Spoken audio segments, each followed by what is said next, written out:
que dijo Yahvé. Así vino ahí, pues, los ojos hinchados.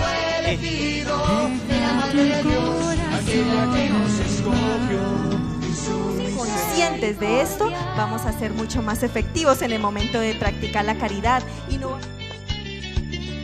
Segunda trampa.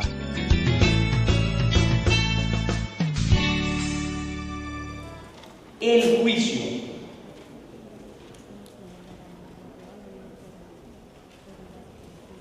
Y existen dos juicios. Un juicio particular que recibimos cada uno de nosotros al momento de morir.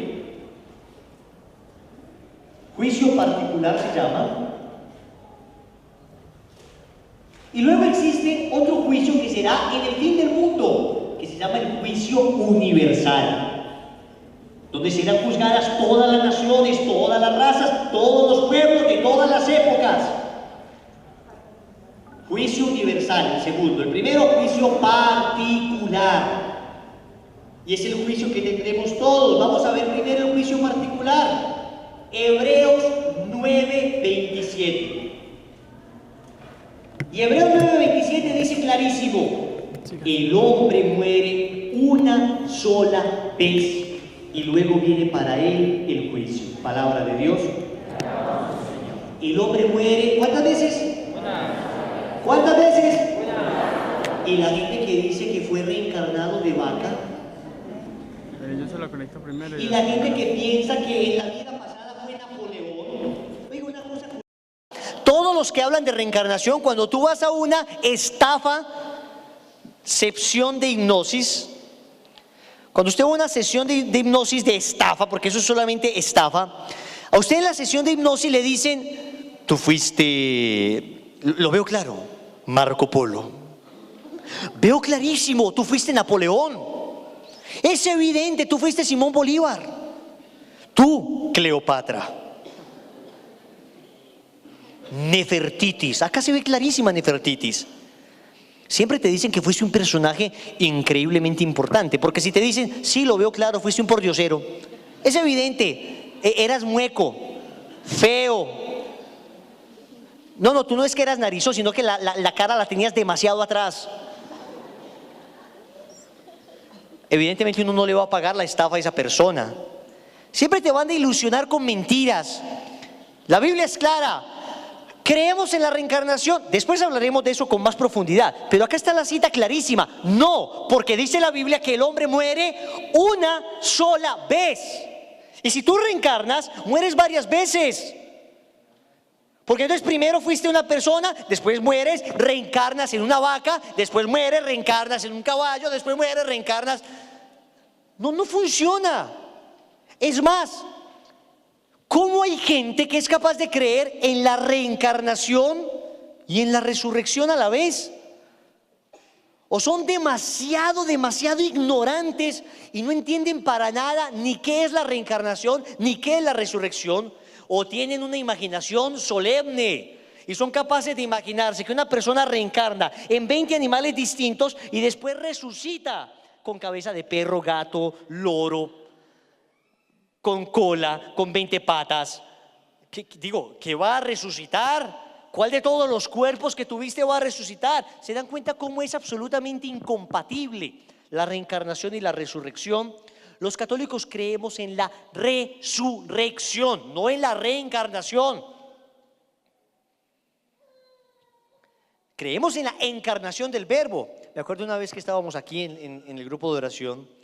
Entonces un misionero estaba haciendo la meditación del rosario y por decir encarnación, o sea que Dios se hace hombre, dijo reencarnación. Entonces digo, sí, Señor, cuando tú te reencarnaste, yo le aguanté la primera. Entonces después me le acerqué y después te siguió diciendo, y esa reencarnación tuya, Señor, que nos reencarna a nosotros también. Yo ya estaba a punto de entrar en colapso. Entonces volvió a decir, ay, Señor, cómo amamos tu reencarnación. Entonces yo ahí ya no aguanté más y le dije, encarnación. Y dijo, sí, por eso, la reencarnación del Señor. Y yo le dije, encarnación. Claro, la reencarnación de nuestro Señor. con toda vergüenza le quité el micrófono y dije, el misionero se refiere a la encarnación del verbo.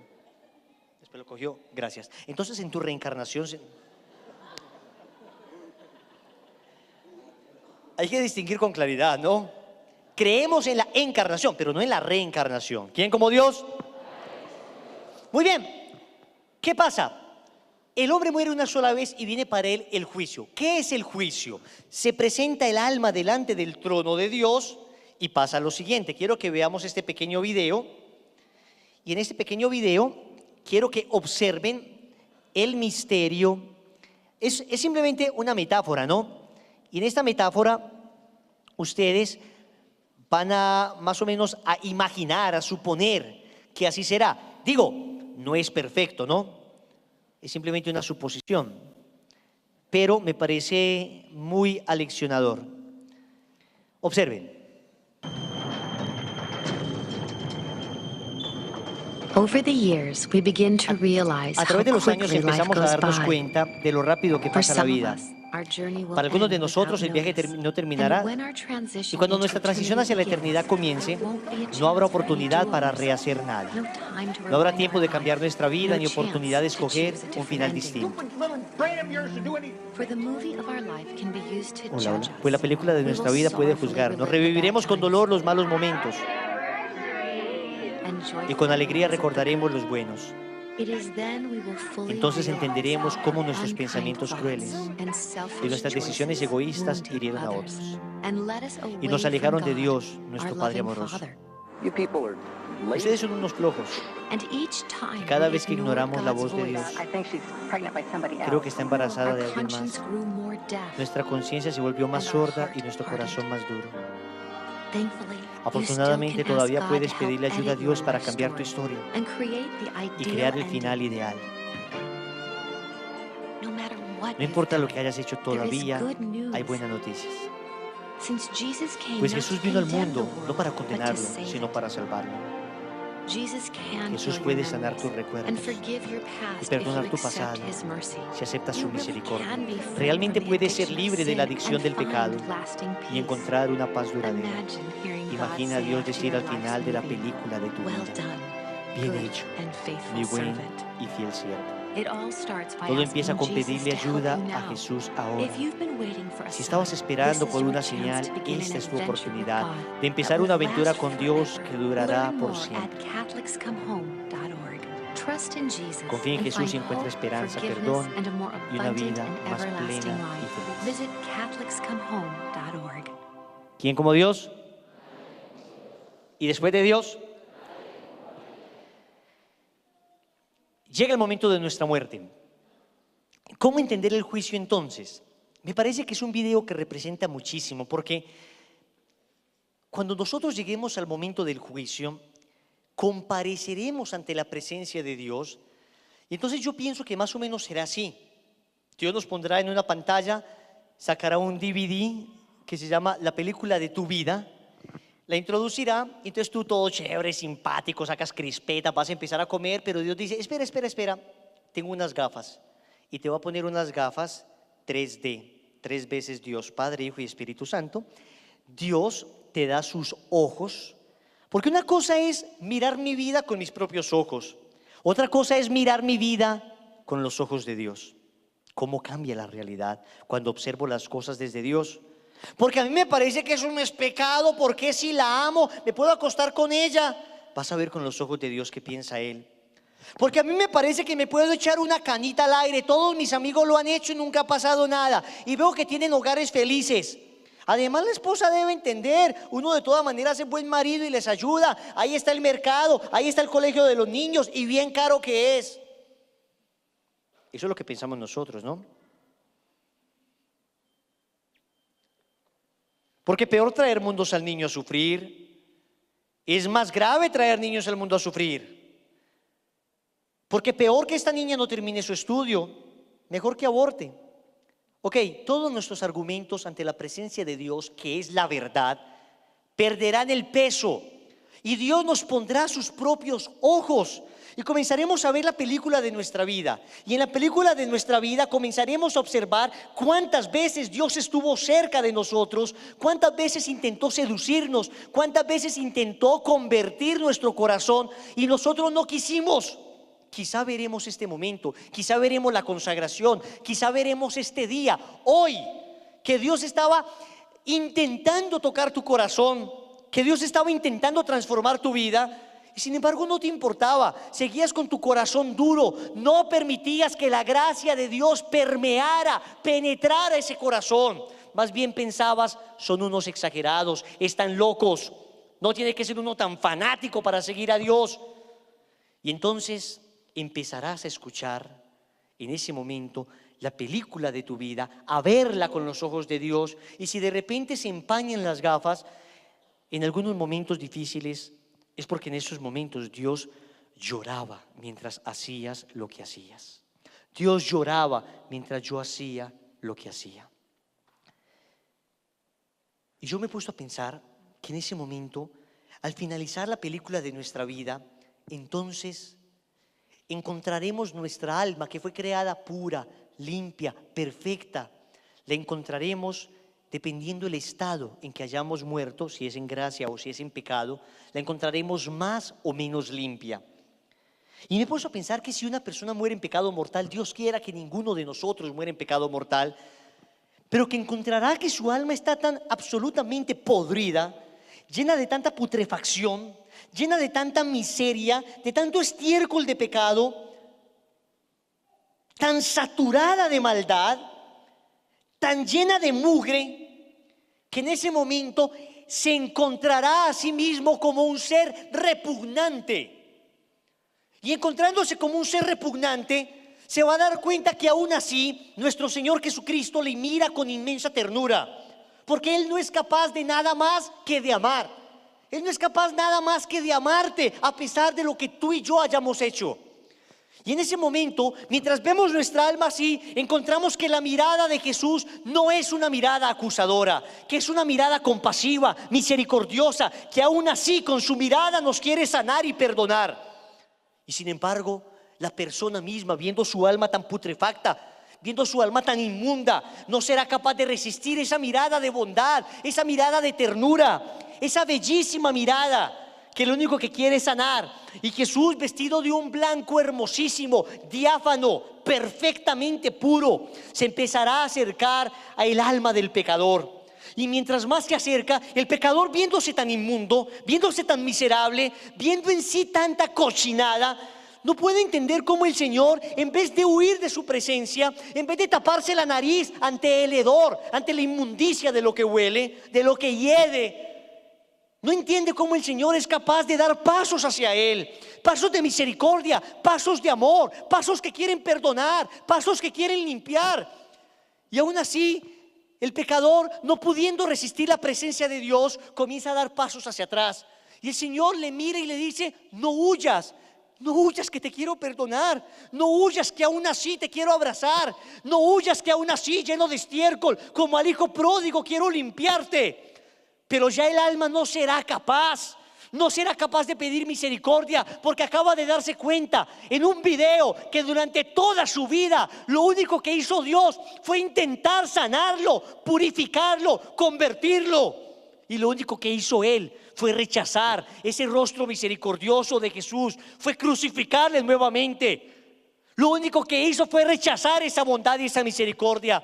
Ya no se sentirá digno, y aunque el Señor avance hacia él, él avanzará en contra de la presencia del Señor. Y aunque el Señor intente cogerle y tocarle para limpiarle y sanarle, él no querrá, y con sus propios pies comenzará a huir. Y el Señor le dirá: no te vayas, ven, yo te puedo perdonar. Y sin embargo, el pecador, que ya no se puede arrepentir, que ya no tiene corazón para pedir perdón, que ya no es capaz ni siquiera de sentir contrición, lo único que siente es vergüenza, odio y rabia por no haberse convertido, ese pecador con sus propios pies saldrá corriendo para el infierno, mientras Jesús detrás de él le grita: no te vayas, yo te perdono, hijo, por favor, ven, hijo.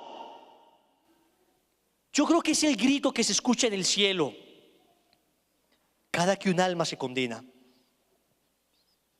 Y yo creo que Jesús se queda en el piso, llorando, mientras ve cómo el condenado con sus propios pies se va para el infierno. Y el Señor, que le mira con inmensa tristeza, solo llora y dice: ¿por qué? ¿Por qué? Si le di tantas oportunidades. Era tan difícil condenarse. De tal manera abundaron las oportunidades, tantos mensajes que le envié, tantas ayudas, el retiro espiritual, mis sacerdotes, mi iglesia, mi madre, mensajes, días como hoy, que el Señor quería estremecer tu corazón para que definitivamente salieras de ese pecado. Y no escuchábamos su voz, éramos sordos a su llamado, nos quedábamos obstinados, petrificados en la maldad. El Señor intentaba y nos sacudía y nos golpeaba fuerte el corazón, a ver si despertábamos del letargo, a ver si despertábamos de ese sueño que nos tenía inmersos en la maldad, inmersos en el pecado. Y no nos importaba, y pareciera que cada palabra lo único que hiciera fuera resbalar de nuestro corazón. Creíamos que todo lo que nos predicaban en la consagración era para los otros que sí lo necesitan, era para los demás que sí necesitan convertirse. ¿Cómo nos engañó el mundo? ¿Cómo nos engañó el mundo? En ese momento no habrá argumento para darle a nuestro Señor. Muchachos, yo no entendía cómo podía ser que una persona se encontrara ante Dios, Él se acercara con misericordia y esa persona se sintiera tan avergonzado que corriera. Lo entendí después de un retiro espiritual. Un retiro espiritual donde estuve hablando con un chico drogadicto, casi todo el retiro. Estuve intentando ayudarle a este muchacho. Por momentos veía luz en sus ojos, por momentos veía entusiasmo, deseo profundo de cambiar. Parecía que todo iba muy bien. Al final del retiro sucedió algo con un sacerdote. Más culpa del muchacho, que lleno de mimos, escuchó que un sacerdote, no escuchó de un sacerdote lo que él esperaba escuchar. Este muchacho se enojó muchísimo, cogió a la basura su conversión, la tiró al piso. Venimos del retiro y el chico no regresó a su casa. 3 días sin ir a su casa, 3 días se quedó consumiendo. Al tercer día venía yo para la iglesia y aquí en esta casa del lado yo iba caminando y escuché que un joven sentado en la acera de la casa me decía: hermano, quiero pedirte. Y cuando él me vio, agachó la cabeza. Era el mismo chico que había estado en el retiro. Y en ese momento yo lo vi. Tenía la ropa de hacía 3 días, pero estaba ya rota, sucia. No se había bañado, su cabello desarreglado, sus dientes mugrosos. Y cuando le vi, le dije: ¿qué te pasó? Y me le acerqué. Todavía me acuerdo de su grito. Me decía: no, no te acerques, no me mires. Y le decía: tranquilo, no te acerques, no me mires. Cuando más intenté, él se levantó y se fue corriendo. Se fue corriendo. Si ante un pecador como yo, si ante un débil ser humano como soy yo, él se sintió tan absolutamente avergonzado por todo el intento que hicimos con él, por todo el esfuerzo, por todo el amor que le brindamos. Si ante un débil ser humano como yo, él se sintió tan avergonzado que no fue capaz, no resistía nuestra mirada, no resistía que le tocáramos y salió corriendo. ¿Cómo será el día del juicio particular cuando veamos toda la bondad de nuestro Dios? Muchachos, si nosotros consideráramos más todo lo que Dios ha hecho con nosotros, dejaríamos de pedirle y no nos bastaría la vida que tenemos para estar de rodillas agradeciendo por todas las bendiciones que hemos recibido. Y le vamos a ver con claridad. Miramos a nuestro alrededor. ¿Qué encontramos? Solo bendiciones, solo regalos maravillosos de Dios. ¿Qué encontramos? Solo ternura de un Dios que lo único que hace es intentar seducir nuestro corazón, intentar volver a traernos, y nuestra respuesta es endurecer cada vez más nuestro corazón. ¿Quién como Dios? Y después de Dios, el momento del juicio particular. Y ese momento decidirá nuestra suerte eterna. Nuestro destino eterno se decide en ese momento. O te salvas o te condenas eternamente. Ahora, en la salvación te puedes salvar yéndote para el purgatorio. Ya el que se fue para el purgatorio está salvado. O yéndote directamente para el cielo. Pero el que se condena se va para el infierno eternamente. Y es una realidad tristísima. Y por eso el Señor llora. Y por eso el Señor, imágenes de nuestro Señor, están llorando ya lágrimas de sangre. ¿Recuerdan cuando Jesús entró a Jerusalén? Que todo el mundo gritaba, Hosana al Hijo de David. Ovaciones, gritos, aleluyas, alabanzas para nuestro Señor. Que unos niños gritaban felices y los judíos se le acercaron y le dijeron a Jesús, ordénales que se callen. ¿Alguien se acuerda de la respuesta que dio el Señor? ¿Quién? Dejad que los niños vengan a mí. Bueno, también dijo eso. Pero ahí dijo algo respecto a lo que los niños estaban diciendo. Dijo, si ellos se callan, las piedras gritarían. Si ellos se callan, las piedras hablarán. A mí me sorprende mucho que las imágenes hoy estén llorando. En Cochabamba, Bolivia, una imagen, un bulto de nuestro Señor Jesucristo de no más de 25 centímetros, empezó a llorar sangre. Un ateo, neuropsicólogo llamado Ricardo Castañón, se fue a investigar ese Cristo y se dio cuenta que era un milagro, y eso le ocasionó la conversión. Ahora es un conferencista que va en el mundo entero diciéndole a todo el mundo, yo era ateo y la muestra científica de este milagro me convirtió. Pero cuando yo veo imágenes llorando, es que lo pienso, nos hemos callado. ¿Cuándo fue la última vez que escuchaste que alguien habló del infierno? ¿Cuándo fue la última vez que escuchaste en un lugar distinto a esta iglesia que alguien habló contra los métodos anticonceptivos? Que alguien habló contra la lujuria, contra la masturbación. Yo sé que el lenguaje no es fácil y como pueden ver se va reduciendo el número de personas. ¿Qué puedo hacer? Es decir, me encantaría que estuvieran todos, pero yo no me puedo callar. La verdad os hará libres, libres. Y no es que nosotros poseamos la verdad, no, es que Dios la reveló, la verdad está dada. En la iglesia hemos sido depositarios de esa verdad. Lo que pasa es que tenemos que predicarla y predicarla sin miedo.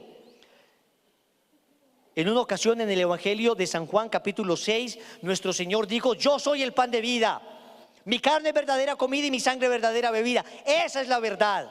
¿Y saben qué hizo la gente? Juan 6:66, qué curiosa cita, Juan 6:66. Juan 6:66 dice, desde ese momento muchos dejaron de seguirle, porque les parecía que las palabras de Jesús eran muy duras. ¿Y saben qué hizo el Señor? Les dijo, venga, no me dejen solito, ¿qué voy a hacer sin ustedes?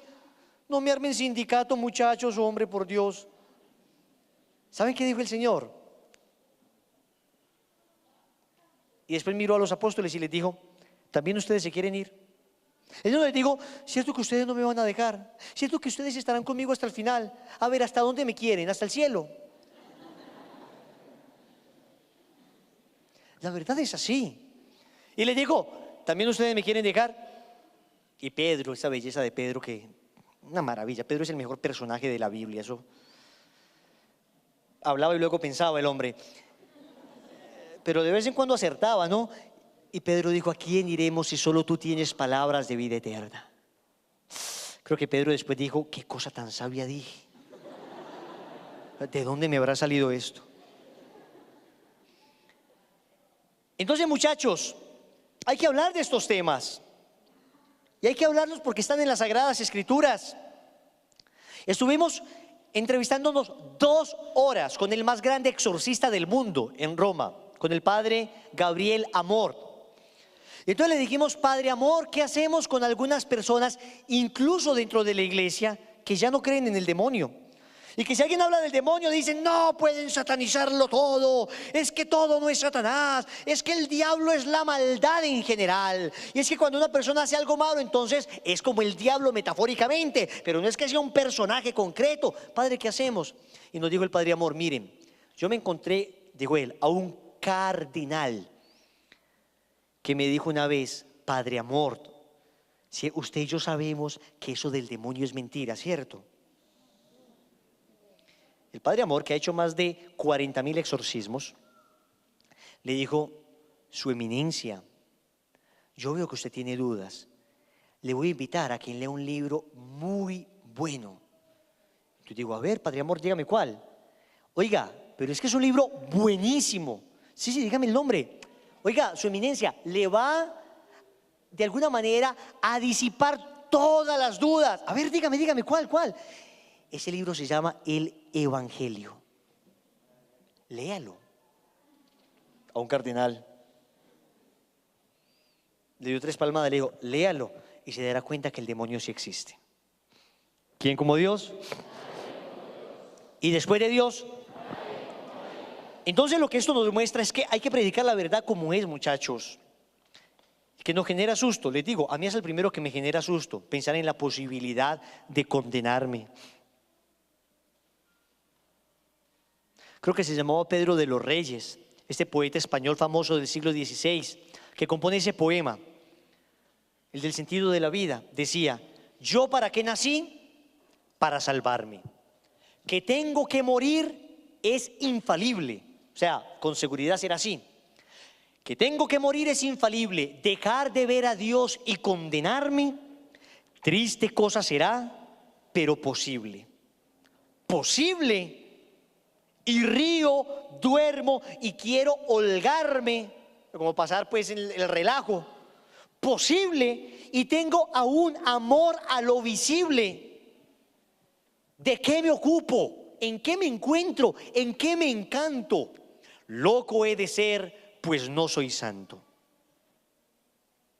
Como quien dice, si yo entendiendo que viene una eternidad, la posibilidad de una eternidad bienaventurada con Dios, que es lo que todos quisiéramos, pero la posibilidad de una eternidad lejos de Él, yo ¿cómo es que no soy santo? ¿Cómo es que no aplico toda mi vida en buscar convertirme, en buscar salvarme? Por eso les dije que el tema de las postrimerías era tan importante, porque si yo no tengo una razón para morir, no tendré razones adecuadas para vivir. Si yo tengo claro que he de presentarme ante la presencia de Dios, si yo sé que vendrá un momento del juicio donde aquellos pecados que cometo a solas, sin que nadie se dé cuenta, los conoce Dios perfectamente, que aunque me oculte en un motel, allá Dios me está viendo. Y no me está viendo para decirme, ah, pecador miserable, te voy a coger y te voy a arrastrar al infierno. No, te está observando para decirte, no lo por favor, no manches tu dignidad, no acabes tu familia, no acabes tu hogar, no lo hagas. Él está allá, sus ojos nos están mirando continuamente. La presencia de Dios permanentemente está a nuestro lado, no para acusarnos, sino para recordarnos lo que nos ama. Si yo tengo eso claro y sé que he de enfrentarme ante el trono de Dios, he de comparecer delante de Él, entonces mi vida se tiene que reformar, mi vida se tiene que transformar. ¿Quién como Dios? Y después de Dios. Pero luego, después de este juicio particular, vendrá el día final, donde nosotros en el credo proclamamos que Él ha de venir a juzgar a vivos y muertos. Cuando hablamos de que Él ha de venir a juzgar a vivos y muertos, nos referimos a la parusía o segunda venida del Señor. El Señor volverá, viene pronto, lo dice Él en las Sagradas Escrituras. Y en el momento en que nuestro Señor venga, entonces se dará el misterio de la resurrección de los muertos. Todos nuestros muertos resucitarán. Si nosotros estamos vivos para ese momento, lean por favor Primera carta a los Corintios, capítulo 15, versículo 51. ¿Quién lo encontró? Necesito el biblista más rápido del oeste. ¿Quién fue? Primera de Corintios 15, 51. ¿Dónde está Corintios? Entre Génesis y Apocalipsis. Muy bien, Johnny. Me gusta tu entusiasmo. A ver, hermano. Léela tú. 15:45. Primera de Corintios 15:51. 15:51. Lo tengo subrayado. Lo tiene subrayado. Pero quiero que sepan un secreto. Todos moriremos. ¿Cómo? No todos moriremos, pero todos seremos transformados. En un momento, en un abrir y cerrar de ojos, cuando suene el último toque de trompeta. Porque sonará la trompeta y los muertos serán resucitados para no volver a morir y nosotros seremos transformados. Palabra del Señor. Te alabamos, Señor. Muy bien, Johnny. ¿Qué dice San Pablo ahí?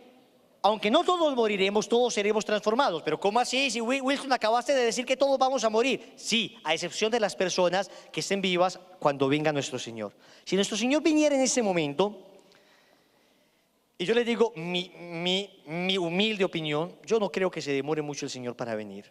O sea, el mundo va de cráneos el mundo. Va de cráneos. O sea, yo no sé si nos tocará. Hay gente que dice, ay, no hable de la fin del mundo. Le llaman la fin del mundo, no sé cómo le ponen ese artículo femenino, la fin del mundo. Los mismos que hablan de la apocalipsis, hablan de la fin del mundo. No hable de eso, qué miedo. Miren, yo he visto que la Virgen María se ha venido apareciendo. Y lo que la Virgen María venía a decir es, muchachos, conviértanse, mi hijo viene pronto. Ahora, ¿pronto cuándo será? Nadie puede dar una fecha, el mismo Señor lo dice, Mateo capítulo 25, nadie sabe ni el día ni la hora. Pero también dice, aprendan a leer el signo de los tiempos. Cuando ustedes ven que empieza a brotar, que las están tiernas y que los higos dan los primeros brotes, ustedes saben que el verano se acerca. Cuando ustedes ven que el viento sopla del sur, ustedes saben que vendrá el invierno. Si ustedes leen los signos del mundo, los signos, digamos, climáticos, tendréis que aprender a leer los signos de los tiempos. Cuando todo esto que yo os diga empiece a suceder, sepan que está pronta la venida del Hijo del Hombre. ¿Y qué dice él? Oirán hablar de guerras y rumores de guerras. La fe se enfriará en muchos. Cuando venga el Hijo del Hombre encontrará fe sobre la tierra. Uno dice, ¿estamos perdiendo la fe? Señores, a pasos agigantados. Ustedes ven lazos de amor mariano, ustedes ven acá y dicen, ¡qué maravilla! La fe está reverdeciendo la fe. Señores, esto es una excepción. Váyase para el Parque Lleras a ver si la fe está reverdeciendo nuevamente. Pase por la 33 hoy, puede ser hoy, ahora en la noche, para que vea ya homosexuales cogidos de la mano dándose picos en la calle. El aborto, la eutanasia. ¿Ustedes creen que la fe está reverdeciendo? No, estamos tratando de generar una contracorriente, una contracultura. Pero si somos realistas, está perdiéndose a pasos agigantados. Hace 60 años la gente tenía fe. Hace 60 años la gente comulgaba. Hace 60 años la gente iba a misa. En una generación hemos pasado de una gran generación de gente creyente a una generación de gente ni siquiera atea, indiferente, que no es que no crean en Dios, ni les importa. Váyase para una universidad, vaya para la Universidad de Antioquia, la Medellín, cualquier universidad, y hable de Dios. Loco, en la Universidad de Antioquia el año pasado hicieron una exposición que llamaron Arte. Un muchachito de esta facultad de artes plásticas se robó 7 hostias de 7 iglesias. Cogieron y las puso en exposición. Puso una patena y puso estiércol en esa patena. Y dijo, aquí termina el cuerpo de Cristo. ¿Ustedes creen que estamos muy bien en una Medellín católica que pase eso? Gracias a Dios, algunos muchachos valientes, sin que nadie se diera cuenta, cogieron, sacaron las hostias y se las comulgaron. ¿Y saben qué pasó al día siguiente? Escándalo. ¡Oh! Escándalo. una violencia de intolerantes contra una obra de arte. Violencia de intolerantes, o sea, gente que sabe que Jesús está ahí, que no quería que siguieran profanando el cuerpo de Cristo, comulgaron y hicieron un comunicado diciendo: hombre, hacemos un llamado a la tolerancia. Discúlpame, ¿eso es tolerancia para ti? Que tú cojas lo más sagrado para los católicos, que es la Eucaristía, lo expongas al lado de estiércol. Ah, no, ¿te parece una maravilla que yo debo decir? Es tu punto de vista. Ay, qué maravilla. Yo respeto tu punto de vista porque soy tolerante. Y el día de mañana violan a tu mamá y es tu punto de vista y tienes que ser tolerante. Por Dios, yo tengo que hacer respetar lo que amo. Y si no lo hacemos respetar, entonces ¿quién lo hará respetar? No estamos bien, perdónenme, no estamos bien. La humanidad no está bien. Y por eso yo pienso, nuestro Señor tiene que venir rápido. Solo Él es capaz de arreglar esto. Nos corresponde a nosotros convertirnos, pero nuestro Señor tiene que venir rápido. Ni qué decir de lo que dijo la Virgen en Fátima, 1917, ni qué decir de lo que dijo la Virgen María en Garabandal, España, 1960, donde la Virgen dice: muchachos, muchachos, muchachos, ya, convirtámonos, no hay tiempo que perder. Pues bien, cuando venga el Señor, el día que sea, sucederá la resurrección final. Todos resucitaremos, el cuerpo de los que se salvan para la eternidad y el cuerpo de los que se condenan para el infierno. ¿Y qué sucede? Que sucederá el juicio final. ¿Y qué es esto del juicio final? Un gran santo, San Buenaventura, lo llama el día de la vergüenza universal. ¿Y saben por qué lo llama así? Porque él asegura que en ese momento, basado en el texto de nuestro Señor, donde dice: nada hay oculto que no llegue a saberse, dice que ese día los pecados de toda la humanidad serán puestos al descubierto. Oigan pues, entonces uno dice: venga. A ver, ¿todos? Sí. ¿Y si ya me confesé? También.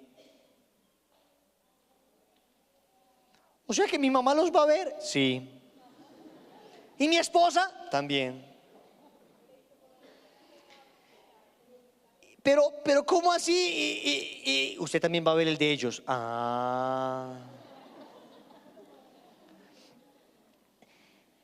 Créeme, cada cual estará tan preocupado de sus propios pecados que no creo que tenga tiempo de decir: ¡ah! ¿Tú? ¿Wilson? Y como nos predicaba de lindo. Cada cual tendrá tanto de qué preocuparse por sus propios pecados que créanme que difícilmente nos acusaremos unos a otros. ¿Qué sucede? ¿Por qué los pecados aún confesados se verán? Veremos los pecados de San Francisco de Asís. Wilson, pero ¿cómo así? ¿De toda la humanidad? Sí. ¿Y cómo será eso? No tengo la menor idea. Pues no creo que sea como el Seguro Social, vaya y pida el ficho y saque ficho 8.472.924. ¿Y en qué número va? En el 3.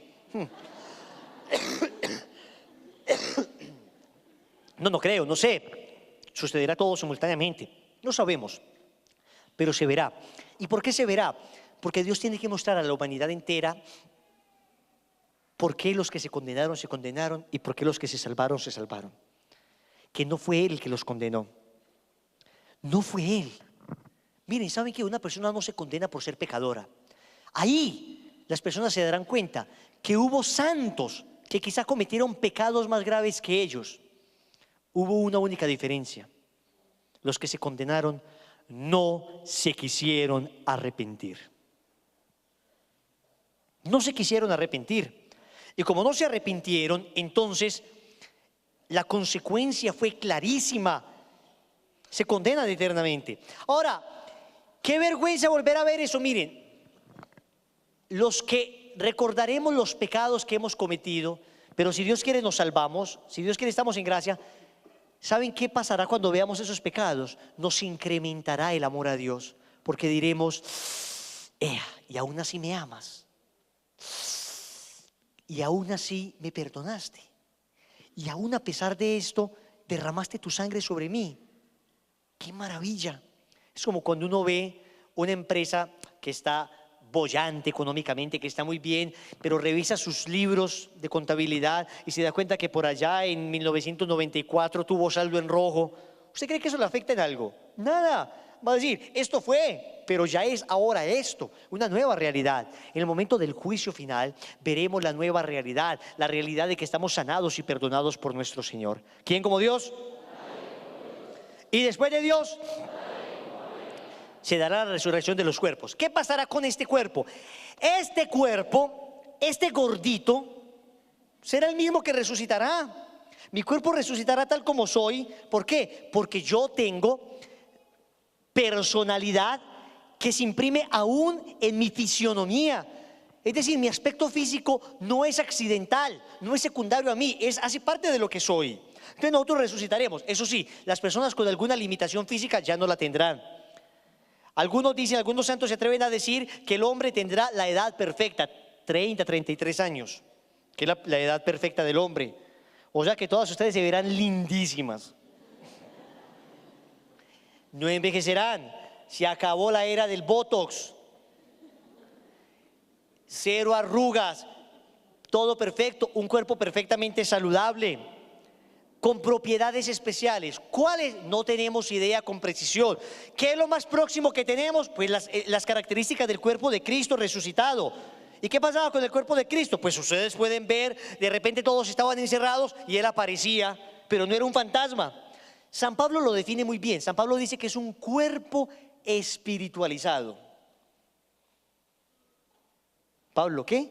¿Un cuerpo espiritualizado? Ah, obvio. Es como un blanco negro. Más o menos, es como un alto bajo. Es una contradicción filosófica lo que Pablo dice, porque si la característica del cuerpo es que sea material y la característica de lo espiritual es que no sea material, ¿cómo me va a decir un cuerpo espiritualizado? Conclusión, no tenemos idea. No tenemos idea. Cristo se aparecía de repente, le dieron de comer y él comía, y no es que fuera un fantasma, él decía, mire que estoy comiendo, y no es que el pescado siga derecho, no es que tome agua y siga derecho el agua, él podía comer. Tomás le tocó las llagas, metió la mano en el costado, pero de repente ya no apareció. Estaba con los discípulos de Maús hasta la fracción del pan, de repente desapareció otra vez. Estaba con los apóstoles allá en Galilea y de repente sube al cielo. Es un cuerpo, bueno, los teólogos ya empiezan a generar elucubraciones filosóficas, teológicas. Algunos dicen que entonces tendrá el don de la impasividad, será un cuerpo que ya no sufrirá. El don de la sutileza, el don de la agilidad. Entonces, ¿pero qué significa todo eso? No sabemos con precisión, pero sabemos que será un cuerpo bien hermoso. Niñas, se acabó la era de los gorditos. Las llantas son a bananera, se acabó. Hombres, el pelo volverá a nacer. ¿Quién como Dios? Me la abriste. ¿Y después de Dios? Muy bien. No sabemos. Sabemos lo que Dios nos ha revelado. Eso será el juicio final. Wilson, y las personas que en el juicio particular se condenaron, ¿en el juicio final tendrán la posibilidad de salvarse? No. El que se condenó para siempre. Y el que se salvó para siempre. En el juicio final, lo único que pasará será que se confirmará la decisión que ya se había tomado, que no fue la decisión de Dios, chicos, es la decisión de cada uno. Recuerden, la persona que se condena porque quiso condenarse, no porque Dios lo mandó al infierno. Voluntariamente quiso condenarse, Dios le presentó todas las posibilidades y no quiso arrepentirse. Pregunta. ¿Tienes alguna pregunta? Hazla, mijita.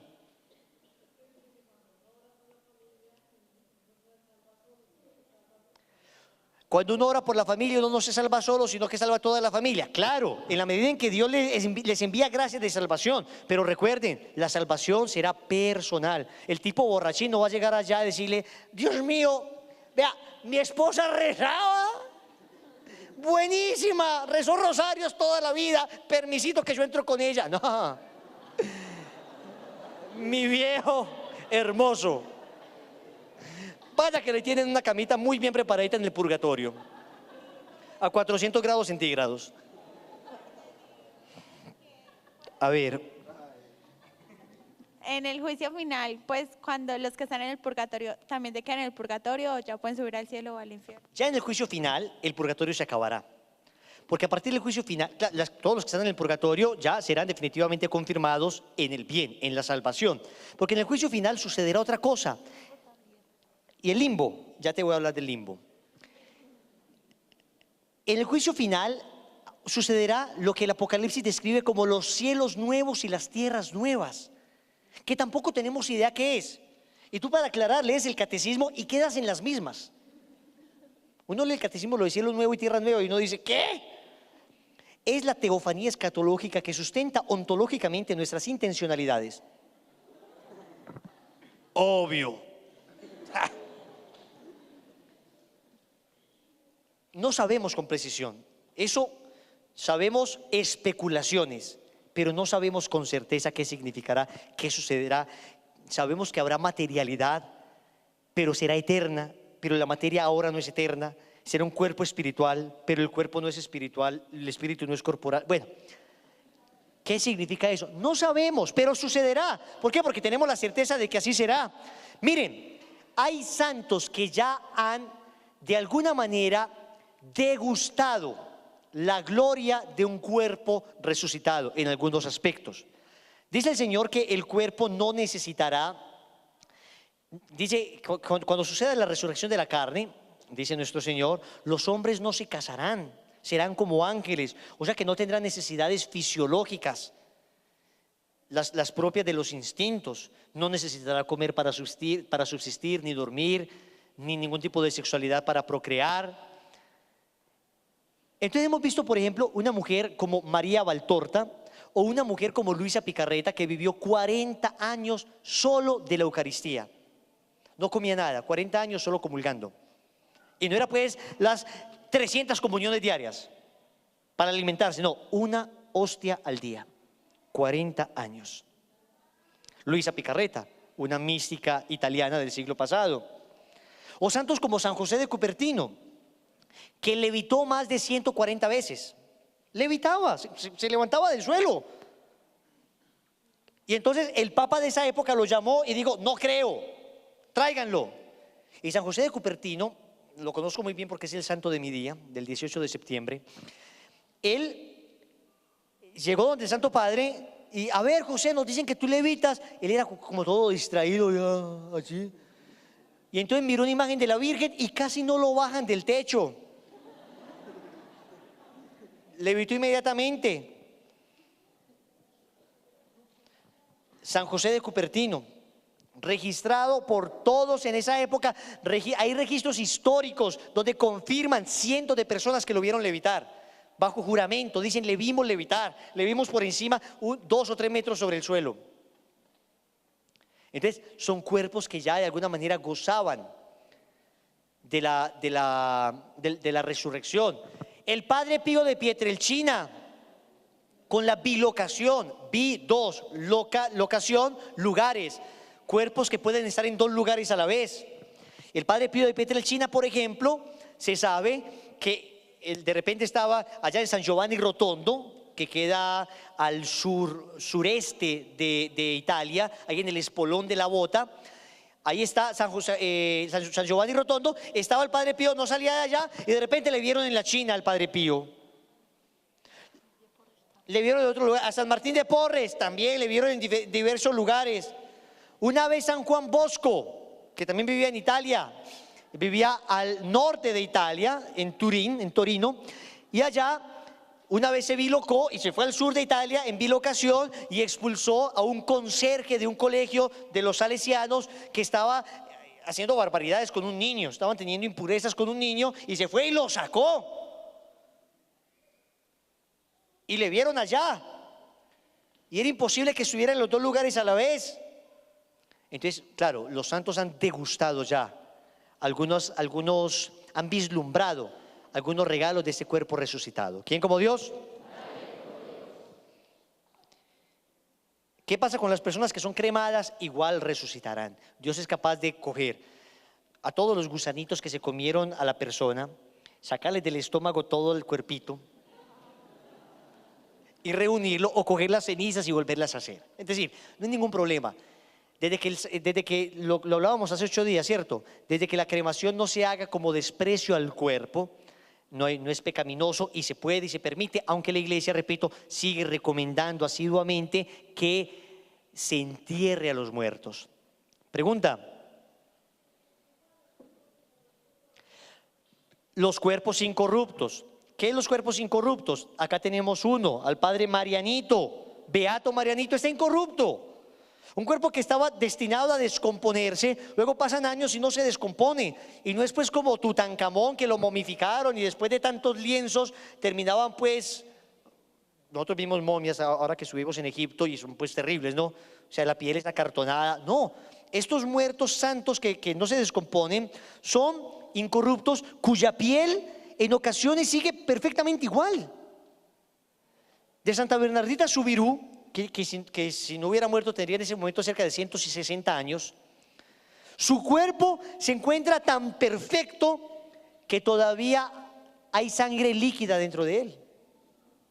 Para que se hagan una idea, de Santa Bernardita, la vidente a la que se le apareció la Virgen de Lourdes. Entonces noten que existen santos incorruptos, muchos que también degustan ya de algún modo de ese cuerpo resucitado. ¿Quién como Dios? Otra pregunta: los bebés que no son bautizados, eso es otro tema. Pero los bebés que no son bautizados, dice el catecismo, se dejan a la misericordia de Dios. ¿Por qué? Porque antes la teología respondía de la siguiente manera. Resulta que la Biblia dice, Evangelio de San Marcos, capítulo 16, versículo 15 en adelante, dice: el que crea y se bautice se salvará. Pone como condición indispensable para la salvación el bautismo. ¿Por qué? Porque nacemos con el pecado original, o sea, nacemos desgraciados, sin gracia.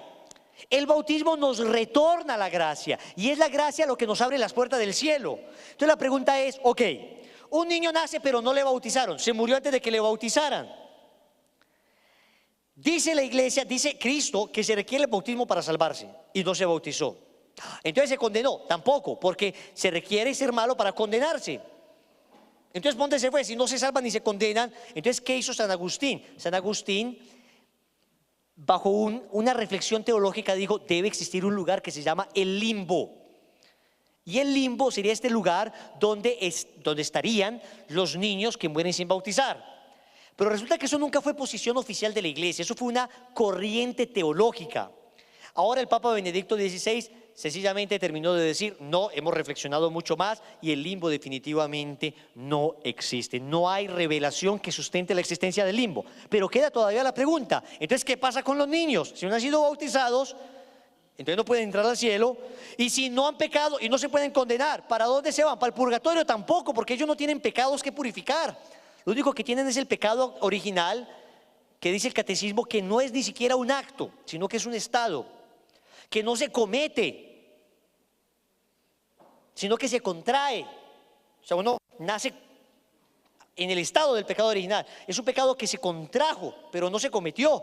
Entonces, ¿qué hacemos con ellos? El catecismo dice, basados en el texto que dice: dejad que los niños vengan a mí. Sabemos que Dios quiere que los niños se acerquen a Él. Entonces no podemos pensar que Dios los va a condenar de ninguna manera. Los confiamos a la misericordia de Dios.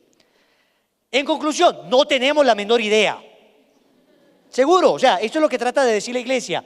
Dios no nos lo reveló. La iglesia no se puede inventar cosas. Si Dios no nos lo dijo, Él sabrá. Pero ¿qué tenemos certeza? Que Dios es un papá tan bueno, tan bondadoso, tan maravilloso, que con seguridad Él no los va a tener en un lugar distinto de su corazón. Ahora, ¿qué dice, por ejemplo, uno de los más grandes exorcistas, el padre Fortea? Él tiene su teoría y dice: yo tengo mi teoría. Yo estoy casi seguro que cuando un niño muere, el ángel de la guarda lo evangeliza. Y el niño decide si acepta a Cristo o no. Y se puede salvar, si lo acepto a Cristo, queda bautizado por ese deseo. Dios infunde la gracia porque Cristo tiene una cosa que se llama potestad de excelencia. O sea, basta que Él quiera que una persona tenga gracia para que la tenga. No necesita del agua, de la materialidad, como nosotros que sí necesitamos de la materialidad del sacramento. O sea, nosotros la necesitamos, pero Cristo no. Cristo basta que diga, quiero que quede bautizado, queda bautizado y el niño se salvaría. ¿Quién como Dios? Pero repito, son posiciones teológicas. A mí me parece muy bonita eso, o sea, porque yo creo que el ángel de la guarda efectivamente, hombre, pues le tocó trabajar poco, que haga algo. Se murió muy rápido. Muy bien. Por ejemplo, si una persona tiene un accidente y ya está en los últimos días, en el último momento, y dice, yo me arrepiento ya, y se murió, ¿qué pasa con ella? Para el cielo, después de un largo proceso de purgatorio. Sí fue una persona,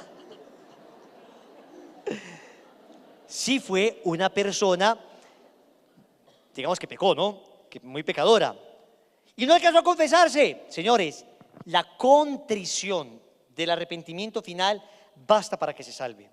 Claro, Dios le infunde la gracia. Lo que pasa es que tiene que ir a purificar, tiene que pegar un viaje por el purgatorio de... Si el tipo pues más o menos fue así calaverita, ay Dios mío, pero uno no puede decir, pues entonces fácil, yo voy a vivir de cualquier manera y al final me arrepiento. ¿Quién te asegura que vas a tener tiempo para arrepentirte? Nadie te lo asegura, hay que arrepentirse ya, porque créanme, ahora, bueno, hoy no, ya no alcanzamos, iba a hablar del purgatorio, iba a hablar del infierno. ¿Quiere que siga respondiendo preguntas más bien? Bueno, ya hoy no alcanzamos, hoy empezábamos el tema del infierno, pero le dije que íbamos a terminar a las 9, ¿listo? ¿O están muy aburridos? Porque la idea es, yo quiero avanzar en la consagración, créanme, pero la idea es que queden también bien explicados los temas. Una persona, miren, puede ser Hitler, que mandó matar más de 6 millones de judíos. Oiga, hay, un paréntesis, hay nombres que quedaron como proscritos, ¿no? Como malditos. Uno no se imagina que nadie le ponga a su hijo Hitler. Judas, ven acá, mi amor. Llámame a Judas Nerón. Judas Nerón. Calígula, ven, mi amor. Hay nombres que quedaron pues como ya. Bueno, pero si Hitler se hubiese arrepentido y al final de su vida dice, Dios mío, de todo corazón te pido que me perdones, Dios lo perdona, Dios lo perdona, pero por eso debe existir el purgatorio, porque Él debe pagar de todas maneras todo lo que ha hecho. No se condena, pero Él debe pagar todo lo que ha hecho. ¿Me comprenden? Entonces, ya les doy la palabra. Hay posibilidad siempre de arrepentirse, pero desgraciadamente le voy a decir lo que es verdad, lo que es experiencia común. Generalmente, como vive la gente, muere, generalmente. Una persona que vivió todo el tiempo lejos de Dios, una persona que vivió todo el tiempo renegando, una persona que vivió todo el tiempo burlándose de Él, extraña vez sucede que al final logre convertirse en verdad. A no ser que tenga un familiar que ore mucho, pero miren, hay gente que hasta el final, ahí me contaron esta semana de un niño que murió 20 añitos, le suplicaron que se confesara, creo que murió ayer, le suplicaron que se confesara, no quiso confesarse. Y aún así, nadie puede asegurar que se condenó, siempre esperamos en la misericordia de Dios. El que se suicida, lo más probable, claro, de acuerdo a lo que pasó, porque suicidarse es un pecado mortal, es que se haya condenado, pero ¿podemos asegurarlo? No. Cuentan que el cura de Ars recibió una vez a una mamá muy angustiada, llorando, y la mamá le decía, mi hijo se suicidó, saltó de un puente y se mató, él se condenó. Y el santo cura de Ars se puso a hacer penitencia, oración, y el Señor le reveló que entre el puente y el agua hubo un puente de misericordia de nuestro Señor que le dio la contrición y el arrepentimiento a esa persona. Y se salvó. Purgatorio 20, pero se salvó. Purgatorio al 100, pero se salvó. Entonces no sabemos. Hubo un sacerdote muy santo. Miren cómo es de delicada la iglesia con eso. La iglesia ni siquiera se atreve a decir que Judas se condenó. No hay un solo documento de la iglesia que diga Judas se condenó. Hay un texto bíblico, en el Evangelio de San Juan, donde el Señor dice, todos se salvaron los que me diste, menos el que llevaba consigo la perdición, hablando de Judas. Pero aún con ese texto tan claro, la iglesia no se atreve a decir que nadie se condena. Solo Dios sabe, miren, hubo un padre muy santo en Italia, se llamaba el padre Palotas. Y el padre Palotas no ha sido beatificado, no ha sido canonizado por un solo detalle. Porque una vez, en esa época, estaba pues muy de moda la pena de muerte con la guillotina, la que inventó Robespierre ahí en la Revolución Francesa. Entonces, pero es un maldito pues el tipo, o sea, humanamente hablando, el tipo era un perfecto demonio. Lo único que hacía era maldecir, insultaba a todo el mundo y estaba ahí con la guillotina encima. Lo que dicen pues que la espada de Democles pendiendo sobre la cabeza, o sea, le iban a matar ya. Y el padre Palota se le acercó, se le puso de rodillas y le dijo, te lo suplico, le mostró el Cristo, por Dios, arrepiéntete, Él te perdona. Y este tipo, ¡pah!, escupió al Padre, ¡pah!, escupió a Cristo. Y se rió. Soltaron la guillotina y cayó la cabeza rodando. Y el padre Palotas cogió la cabeza del tipo y se la mostró al pueblo y dijo, observad el rostro de un condenado. Y por ese detalle no lo han canonizado.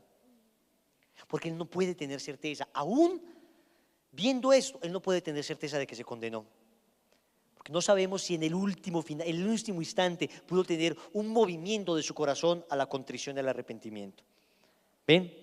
¿Ven la iglesia cómo es de delicada al respecto? ¿Ven la iglesia cómo es en ese sentido de... Por ahí dicen que cuidado, dice un poema, un tipo dice, llegué al cielo y me enojé mucho porque vi allí personas que no esperaba ver, pero me asusté mucho cuando vi que no me esperaban a mí. Entonces no va uno a pensar, no, ese era un diablo, se mantenía en pie por la demoniera que tenía. ¿Qué me corresponde a mí? ¿Qué te corresponde a ti? Ser bueno, ser santo, vivir bien. Muy bien, muchachos, a ver, últimas 25 preguntas. A ver, preguntan. Bueno, dos preguntas. La primera es, no sé en qué parte de la Biblia dice que dos mujeres estarán moliendo, una será tomada, la otra será dejada. ¿Eso hace parte del juicio final o...? Está en el Evangelio de San Mateo, en el capítulo 24 y 25, donde habla de dos personas que estén moliendo juntas, una será llevada y otra no. ¿Qué trata de decir el texto? Definitivamente que no todos se salvarán, que habrá una parte de personas que por la misericordia de Dios y por su contrición se arrepentirá y otra gente que no querrá. O sea, lo que trata de diagnosticar el texto ahí es que algunos se salvarán y otros no. ¿Será exactamente el 50%? No sabemos un dato estadístico con precisión. Dios quiera que sean muy pocos los que se condenen. Ojalá no fuera nadie, pero tristemente tenemos que decir, sí hay gente que se ha condenado. La Virgen María le muestra a los pastorcitos de Fátima el infierno y muestra que caen como llamas, como antorchas de fuego, como hojas de fuego, van cayendo al infierno. Y la Virgen se lo muestra a una niña de 7, a un muchachito de 9 y a una niña de 12. Para que no digan, ay, no hables del infierno, eso es falta de pedagogía infantil. Pues mira, demanda a la Virgen María. Porque ella se lo mostró a unos niños. Y dicen ellos, si una persona contemplara solamente un segundo el infierno, eso le bastaría para arrepentirse el resto de su vida. O sea, lo encontraron tan espeluznante que dicen, un segundo les bastaría para arrepentirse el resto de su vida. Wilson, ¿y qué papel juega en este proceso la unción de los enfermos? O sea, ¿Qué pasa con la unción de los enfermos? Una persona cuando está muriendo, si la persona es consciente al momento de morir, se le aplica la unción de los enfermos y al aplicarle la unción de los enfermos queda también absuelta la persona. La persona, si se arrepiente de sus pecados, queda absuelta. La unción de los enfermos viene a fortalecer su espíritu, en ocasiones a sanar su cuerpo, pero la inmensa mayoría de veces es a fortalecer su espíritu para que resista con dignidad y queda perdonado. Si la persona está inconsciente y se le aplica la unción de los enfermos, se le da una absolución condicional. ¿Condicional a qué? A si la persona se hubiese arrepentido. ¿Me comprenden? Entonces la gracia actuaría solo en el caso de que la persona se hubiese arrepentido, si la persona está inconsciente. Pero claro que ayuda muchísimo. Yo les decía que de los apostolados más importantes que existe es el apostolado con los enfermos, y ojalá con los enfermos terminales, porque yo me puedo esforzar acá predicándoles 9 meses, pero hay personas que al final pueden desviarse del camino. Dios quiera que ninguna. Pero en cambio el que está moribundo ya está a punto de presentarse ante el trono de Dios y convertir una persona de esas. La acción de la gracia convertir en una persona de esas es asegurar un salvado eternamente. ¿Quién como Dios? Siguiente pregunta. Habla durito, mijita.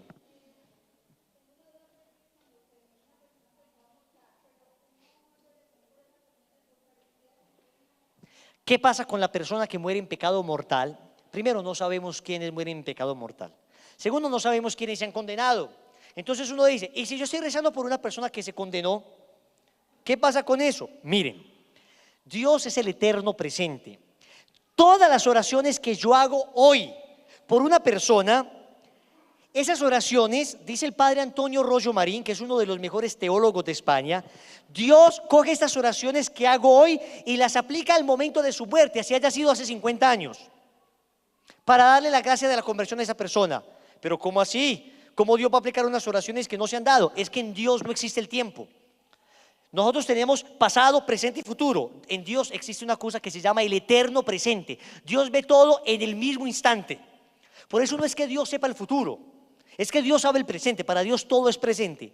¿Cómo sucede eso? Mira, muy fácil. Es como la teofanía escatológica que sustenta ontológicamente. No tenemos idea. No tenemos experiencia de eso. O sea, nosotros no sabemos qué es tener todo en el eterno presente. Para nosotros existe el pasado, el presente y el futuro. Es más, para nosotros existe, ¿qué? ¿El presente? No, el presente. Esto que acabo de decir ya es pasado. Y esto que acabo de decir ya es pasado. Y esto que acabo de decir ya es pasado. Y esto que acabo de decir ya es pasado. Y esto que acabo de decir ya es pasado. Me puedo quedar así hasta... El tiempo es una cosa absolutamente compleja, pero toda oración que se haga por una persona vale. Ahora, en el caso hipotético de que la persona definitivamente se condenó, en ese caso hipotético, toda esa oración se va para almas que lo necesitan y que están en el purgatorio. ¿Quién como Dios? Pregunta. A ver. Es con respecto a los niños abortados.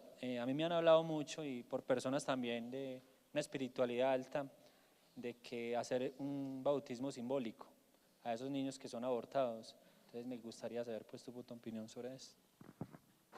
Bien, eso que han llamado bautismo de deseo, equivocadamente, porque en realidad el bautismo de deseo no es yo deseo bautizar a alguien. El bautismo de deseo, estrictamente hablando, es una persona en proceso de catecumenado. ¿Qué es catecumenado? Es una persona adulta que se quiere bautizar, ¿cierto? Otra cosa distinta es el camino neocatecumenal, que es un movimiento de la iglesia, buenísimo, pero es otra cosa, ¿no? El catecumenado dentro de la iglesia es una persona adulta, o sea, después de los 7 años, se considera ya una persona apta de catecumenado, se quiere bautizar y resulta que ese proceso dura 1 año. Si tú no bautizas antes de los 7 años, una persona tiene que esperar 1 año con catequesis para bautizarse.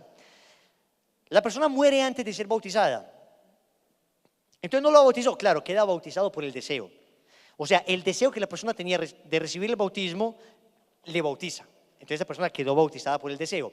El de los niños, no existe teológicamente sustento para decir que hay un bautismo del deseo. Yo quiero bautizar a mi hijo, mi deseo lo bautiza. No, pero lo que sí se puede hacer es un bautismo simbólico, que no sabemos exactamente qué gracia actúa, pero lo que sí sabemos es que produce una tremenda sanación en las personas. Yo personalmente creo que ese bautismo simbólico tiene una gran eficacia y que efectivamente actúa sobre esa persona. Muy sencillo, decirle a una persona, a ese niño que se abortó, Juan Esteban, yo te bautizo en el nombre del Padre, del Hijo y del Espíritu Santo. Cualquier persona podría bautizar a un vivo.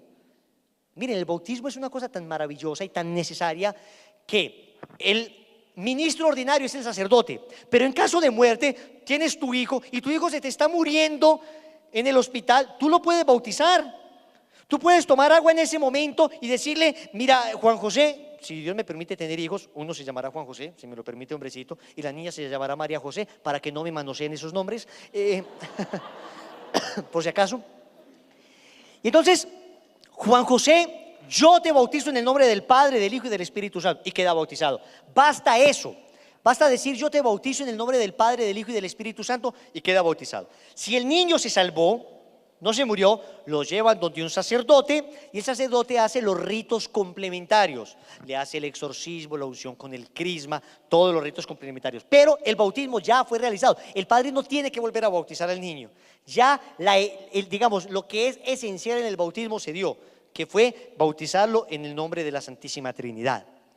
Es más, le voy a decir todavía algo más sorprendente del bautismo. Una persona está agonizando y va pasando un musulmán que no es bautizado o un ateo que no cree en Dios, y el agonizante es catecúmeno y le dice, mira, bautízame. ¿Lo podría bautizar? Sí, aunque él no sea bautizado. Si él bautiza con agua, con la intención que tiene la iglesia al bautizar, o sea, dice, mira, yo no creo en esto, pero yo te bautizo como tú crees, en el nombre del Padre, del Hijo y del Espíritu, queda bautizado. Se da efectivamente el bautismo, para que se den cuenta cómo Dios ha dispuesto. Lo que yo no puedo hacer es, mi niño nació, y hay que pereza todo ese proceso de bautismo y con la iglesia y todo eso, el padre puedes comprarle el ajuar y todo eso al niño, que las fotos, no, de una vez, yo te bautizo en el nombre del Padre, y quedó listo, el siguiente, y yo lo hago gratis, venga a ver. Porque sería un bautismo válido, pero ilícito. O sea, es válido, sí queda bautizado el niño, pero sería ilícito, o sea, sería rompiendo la norma canónica. ¿Quién como Dios? A ver, mijitas, por Dios. A ver.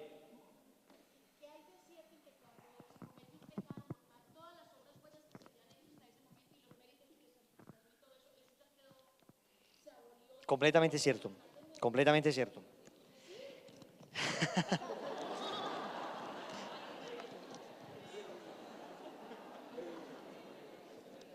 Miren, ¿por qué el pecado es tan terrible? El pecado mortal sobre todo. El pecado venial también es terrible. Pero ¿por qué el pecado mortal particularmente es tan terrible?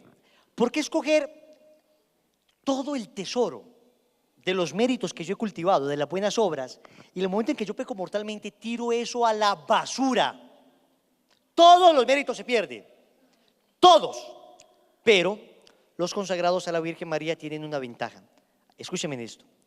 Como nosotros le entregamos a la Virgen María los méritos, sí los perdemos, pero no a la basura, sino que ya dejan de pertenecernos, la Virgen los guarda. Y cuando tú te confiesas y te arrepientes de corazón, la Virgen María te devuelve esos méritos.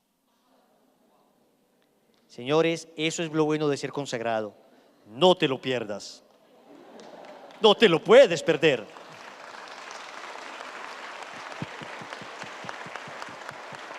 Me preguntan acá, Wilson, ¿qué tan importante es la misa de los difuntos? Importantísima, deberían mandar a hacer todas las misas que puedan por los difuntos, porque cuando hablemos del purgatorio se darán cuenta, ellos ahorran, disminuyen purgatorio mientras más recemos por ellos. Por eso es tan importante orar.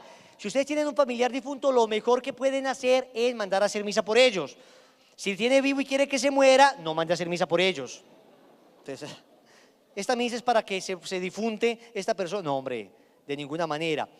Pero uno manda a hacer misas por los vivos en acción de gracias, por su cumpleaños, etc. Otra pregunta.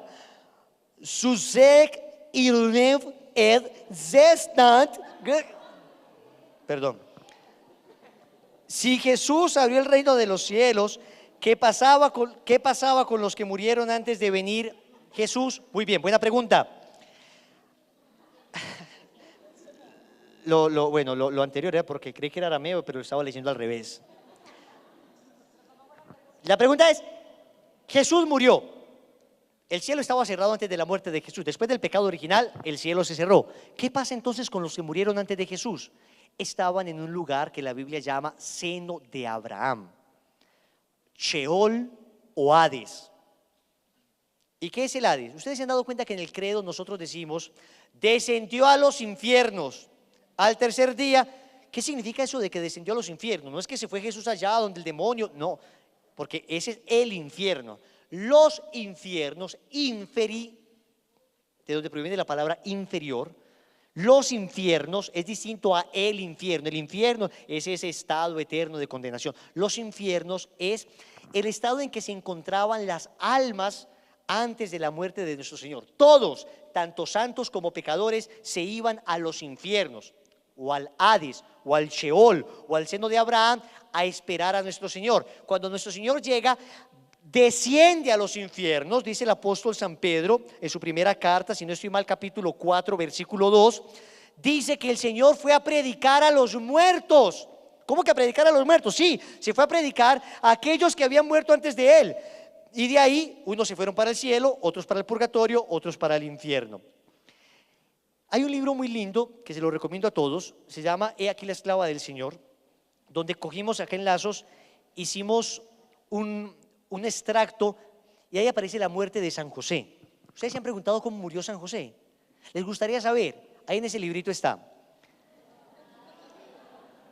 Pero en uno de los momentos, porque San José estaba con la Virgen y con nuestro Señor, por eso San José es patrono de la buena muerte, porque tuvo el privilegio de morir al lado de nuestro Señor y de la Virgen. ¿Se imaginan esa dicha? Uno ahí muriendo y mira, y Jesús, hágale papá, vaya tranquilo que allá nos vemos. Jesús le dice ahí en el libro, le dice el Señor, Padre, ve y dile a los justos que están esperando en el seno de Abraham que el Mesías ya irá por ellos. Ve y dile a los justos que están esperando en el seno de Abraham que el Mesías ya va por ellos. Eso es lo que pasa con las personas que murieron antes de Cristo. Ya en el seno de Abraham no hay nadie. ¿Quién como Dios? Bueno, muchachos, ¿había una última pregunta? Ok. A ver, hermano. Mira, es que, pues, si en el infierno se castigan a las personas malas, el demonio no sería bueno, porque él es como el rey de allá, ¿no? Pues sí. Claro, como quien dice, él es el encargado de castigarlos. Lo que pasa es que, bueno, cuando veamos el tema del infierno te vas a dar cuenta que el mayor castigo, además de la pena de sentidos que ellos padecen, y la pena de sentidos no es que el diablo esté con un surriago allá, ¡hágale pues! Muerto de la risa. No, la pena de sentido, después la vamos a explicar, el Señor la grafica con el fuego eterno. ¿Alguien se ha quemado alguna vez? Dentro de 8 días vamos a hablar del infierno. Hagan una experiencia, quémense un poquito antes de venir, para que viva. Tarea, quemarse. Quemadura de tercer grado. Olvídenlo, no falta el niño que diga, mami, yo escuché que Wilson dijo. Es broma, niños, es broma.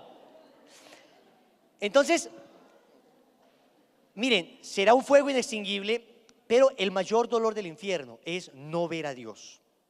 Eso será lo más terrible. Se llama la pena de daño. Dejar de ver a Dios y condenarme. Triste cosa será, pero posible. Eso es lo triste. Listo. Última pregunta. Hacemos la oración final. Y nos vamos a descansar. Bueno, yo escuché por ahí que se debe pues como pagar los pecados de las personas, de los familiares que estuvieron antes de uno, lo que llaman oraciones interpersonales. Pues pues de qué se trata o si es verdad. Miren. Cada cual paga por sus propios pecados. Se lo voy a leer en el libro del profeta Ezequiel. En el libro del profeta Ezequiel, antes en la Biblia, se había dicho, los padres comerán uvas y se le destemplarán los dientes a los hijos. Entonces, en el profeta Ezequiel, se dice, eso ya no será así. Vamos a ver si lo encuentro. Ezequiel capítulo 18. Se lo voy a leer desde el versículo 14. Bueno, no está muy largo, se lo voy a leer porque dice, y si éste a su vez engendra un hijo que a pesar de haber visto todos los pecados que ha cometido su padre no los imita, que no come de la basura que come su padre, etcétera, este no morirá por la culpa de su padre, seguro que vivirá. Su padre morirá por su propia culpa, por haber sido violento, por haber cometido rapiñas y no haber obrado bien entre su gente. Vosotros decís, ¿por qué no carga el hijo con la culpa de su padre? Pues porque el hijo ha practicado el derecho y la justicia, ha observado todos mis preceptos y los ha puesto en práctica, seguro que vivirá. El que peque es quien morirá. El hijo no cargará con la culpa de su padre, ni el padre cargará con la culpa de su hijo. Al justo se le impondrá su justicia, al malvado su maldad. Palabra de Dios. Ezequiel 18:20, está clarísimo. Lo que sí es cierto, pero entonces no es la culpa, no es el pecado. Yo no pago los pecados de mis papás.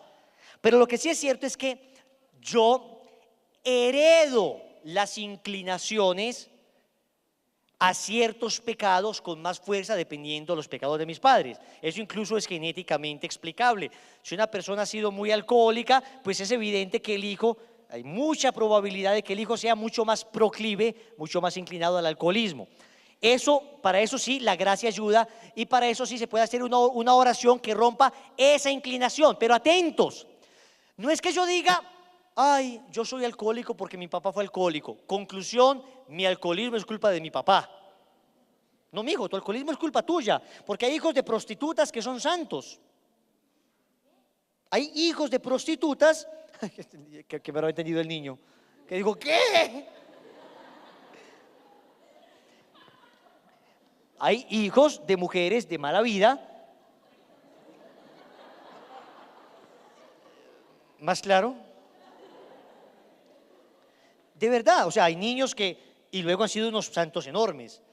Aunque yo venga con la inclinación, no significa que esto me determine. Me inclina, me condiciona, pero lo único que me determina a mí es mi libertad.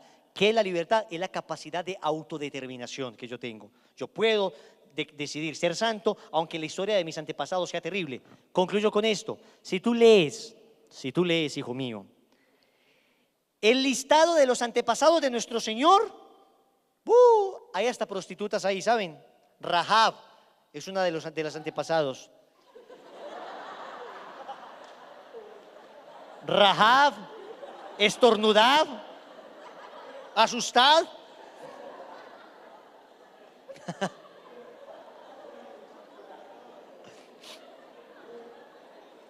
Dentro de 8 días todos con bufanda. Ay, y como nos reímos de rico. Ahora con esta gripa. ¿Quién como Dios? Pongámonos de rodillas, vamos a rezar.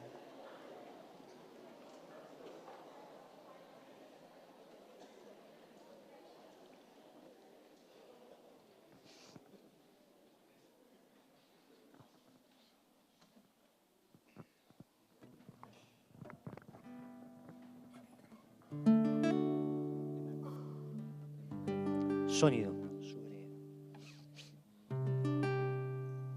Hola, hola. Damos gracias al Señor por toda su bondad y le pedimos que en el momento del juicio podamos recibir esa enorme misericordia. Muchachos, es increíble. Por ejemplo, un regalo de Dios como el Rosario de la Divina Misericordia. Promete el Señor que cuando se reza por una persona moribunda, Él mismo, Señor, se interpondrá entre el moribundo y el Padre Celestial para que a la hora de la muerte aplique más el Padre su misericordia que su justicia. Por eso es tan importante este tipo de regalos de Dios, este tipo de oraciones. Vamos a pedirle a nuestra mamá, a la Virgen María, que nos ayude. Coge tu medalla, coge tu rosario. Vamos a cantarle a la Madre de Dios, a esa mamá bella, a esa mamá hermosa, y vamos a suplicarle que nos dé la gracia de la conversión, de amar a su Hijo.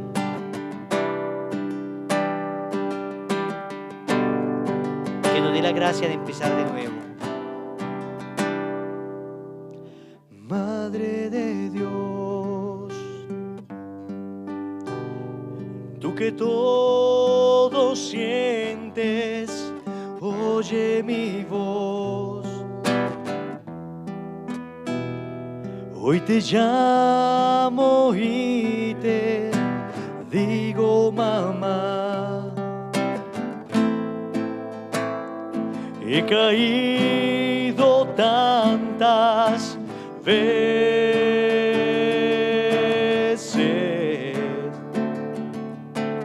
vacío estoy. Le he huido siempre a la verdad. No he encontrado aún la felicidad. Necesito ver tu luz. Llévame a Jesús.